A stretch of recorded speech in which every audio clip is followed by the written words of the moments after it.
सीना नदी ही अहिल्यानगर जिल्ह्यात उगम पावणारी नदी आहे।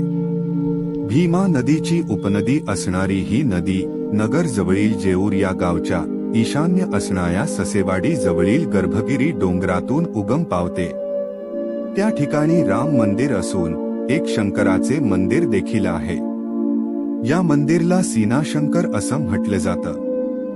ही नदी भीमा नदीची एक उपनदी आहे आणि दक्षिणेस वाहत सोलापूर व धाराशिव जवळून पुढे जाऊन भीमा नदीमध्ये मिळते। याच दरम्यान ती अहिल्यादेवी होळकर यांच्या चोंडी या गावातून सुद्धा वाहते। नदीचा प्रवास खूप विस्तृत असून तिचे पाणलोट क्षेत्र जवळपास 12,742 किमी पर्यंत आहे। आपण व्हिडिओमध्ये पाहत असलेले हेच ठिकाण आहे जिथे नदी उगम पावते।